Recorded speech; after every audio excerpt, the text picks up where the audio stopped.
अस्सलाम वालेकुम। मैं हूं रज़ा मेकन। आप देख रहे हैं IRK न्यूज़। आइए जानते हैं आज की अहम अपडेट्स इमरान रियाज खान साहब से। हलीमा खान साहबा ने मुलाकात की इमरान खान साहब से जेल में।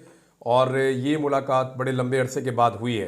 यानी 25 दिन तक इमरान खान साहब से किसी को मिलने की इजाज़त नहीं थी, ना कोई मुलाकातें हो रही थी, ना उनके केसेस चल रहे थे। और ऐसी सूरत हाल में पूरे पाकिस्तान में पाकिस्तान तहरीक इंसाफ के कारकुनों में तशवीश थी। इन 25 दिनों में फ़र्क क्या पड़ा? इन 25 दिनों में एक आइनी तरमीम पास करवाई गई जिसे पाकिस्तान तहरीक इंसाफ आइन के ऊपर हमला करार दे रही है। अभी भी ये आइनी तरमीम मुतनाज़ है और अदालतों में इसको चैलेंज किया गया है। वो तफसीलात बाद में, लेकिन पहले अलीमा खान साहिबा ने इमरान खान साहब से मुलाकात करने के बाद क्या कहा, ये सुन लीजिए। अलीमा खान साहिबा ने कहा कि ये लोग जेल में इमरान खान को ख़त्म करना चाहते हैं, हम चुप नहीं बैठेंगे। अडयाला जेल के बाहर मीडिया से गुफ्तगू करते हुए अलीमा खान ने कहा कि बानी PTI से मिलकर सब्र आ गया। उन्होंने बताया कि उनके साथ क्या सलूक किया गया है। 3 अक्टूबर से बानी PTI को जिस हाल में रखा गया वो नाकाबिले बयान है। सेल की बिजली काट दी गई जहां पे उन्हें बंद किया गया इमरान खान साहब को। अखबार TV सब कुछ बंद कर दिया गया था। इमरान खान को जो खाना दिया जा रहा था इससे उनको वॉमिटिंग हो रही थी, उल्टियां आ रही थी उनको। 3 हफ्ते बाद उन्हें वर्जिश के लिए साइकिल दी गई है। सजाए मौत के कैदियों के साथ भी ये नहीं होता जो इमरान खान के साथ किया गया है। ये सारी चीज़ें मैंने आपको पहले बताई थी अपने सोर्स से खबर लेने के बाद कि इमरान खान को किस हालत में डाल दिया गया जेल में।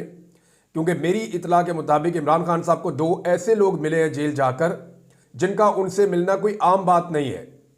यानी ये वो लोग हैं जो जेल का अमला भी नहीं जानता कि कौन है, और वो अचानक रात के अंधेरे में आए। उन्होंने इमरान खान साहब से मुलाकात की, लेकिन उसके बाद इमरान खान साहब पर सख्तियां शुरू हो गई। अब जो बात समझ आ रही है, मुझे तो नहीं पता कि वहां पे बातचीत क्या हुई, मुझे ये भी नहीं पता कि वो कौन लोग मिलने आए थे।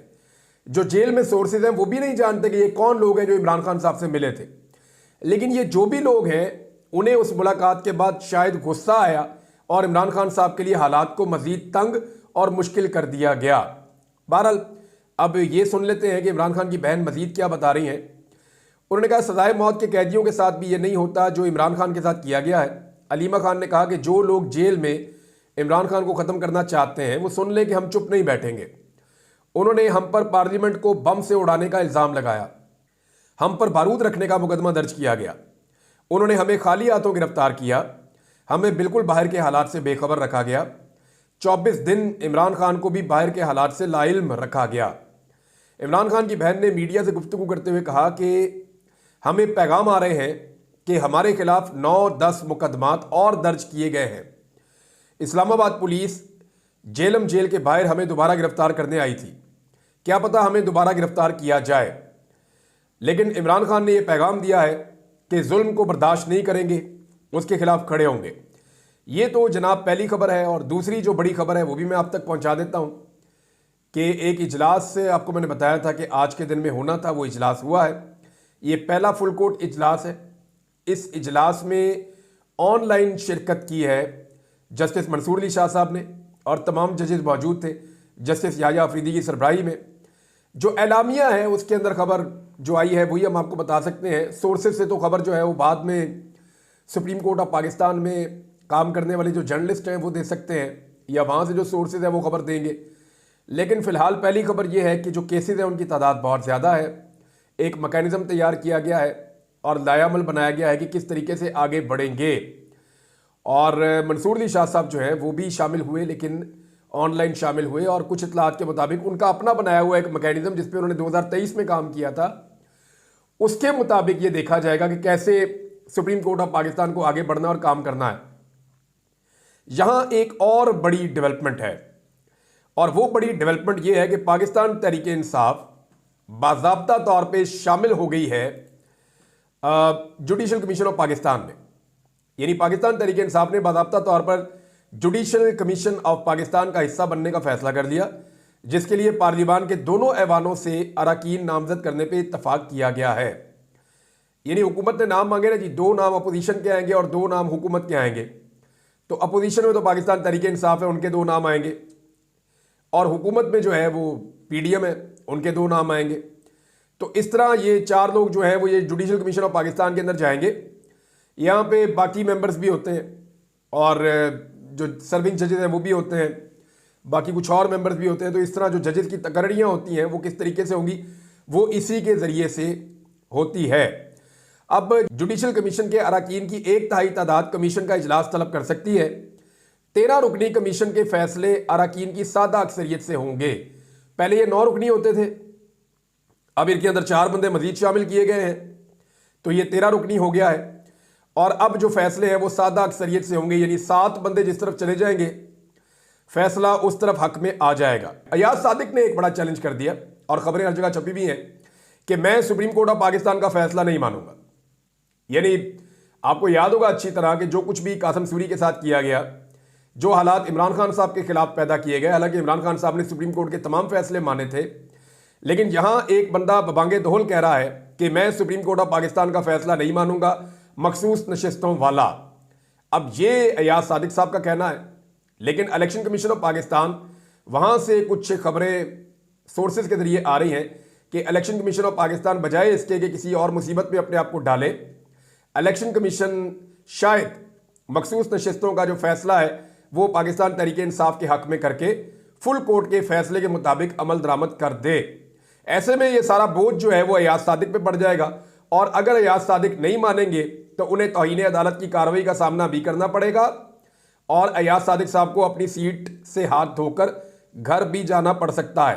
वैसे शरीफ खानदान का कोई पता नहीं है, वो अपने आप को हीरो बनाने के लिए या एक नई लड़ाई खड़ी करने के लिए अयाज सादिक की कुर्बानी दे दें, क्योंकि उंगली कटा के शहीदों में नाम लिखाने की इनकी एक पुरानी आदत है। नवाज शरीफ साहब जो हैं वो अमेरिका पहुंच गए, यानी बरतानिया से निकले अमेरिका, वहां पे भी सहाफ़ियों ने उन्हें नहीं छोड़ा। सहाफ़ी ने पूछा कि मियाँ साहब आप तो पाकिस्तान गए थे वज़ीर आज़म बनने, तो अब आप वैसे ही आ गए वापस और अब आप अमेरिका जा रहे हैं। तो मियाँ साहब ने कहा कि अमेरिका जाने से पहले कोई ये सवाल पूछना ज़रूरी था। सवाल का जवाब नहीं दिया नवाज शरीफ ने, एज इट इज़ हमेशा की तरह सवाल का जवाब नहीं दिया।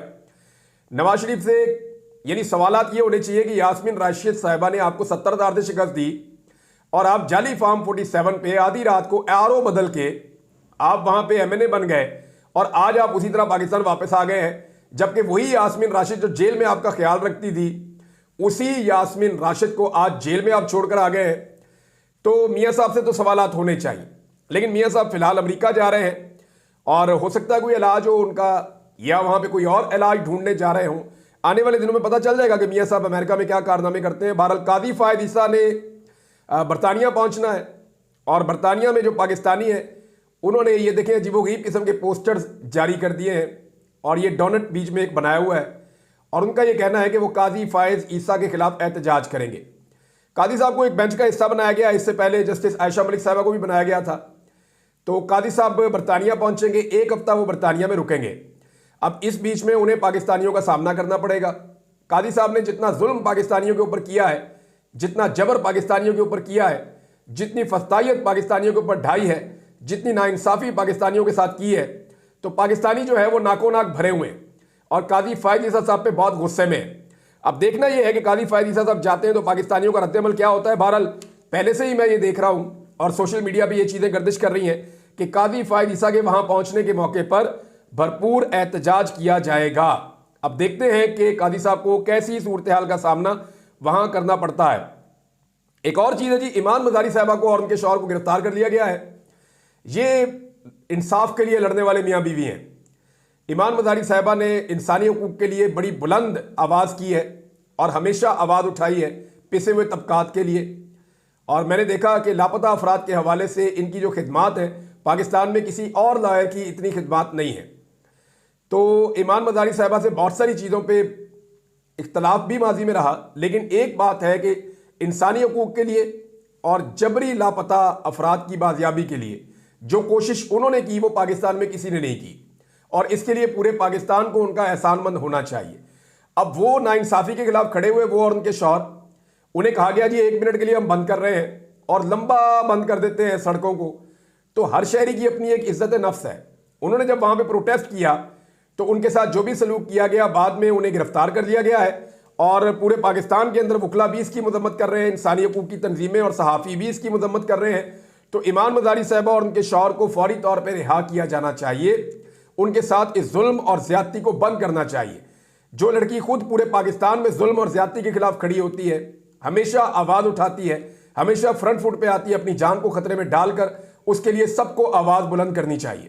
तो नाजरीन, ये थी आज के अहम अपडेट्स जो आपने जानी इमरान रियाज खान की ज़बानी। तो मजीद अपडेट्स के लिए जुड़े रहिए हमारे साथ। अपना और अपने इस चैनल का ख्याल रखिएगा। इसी के साथ अपने मेज़बान रज़ा मेगन को इजाज़त दीजिए। अल्लाह हाफिज़।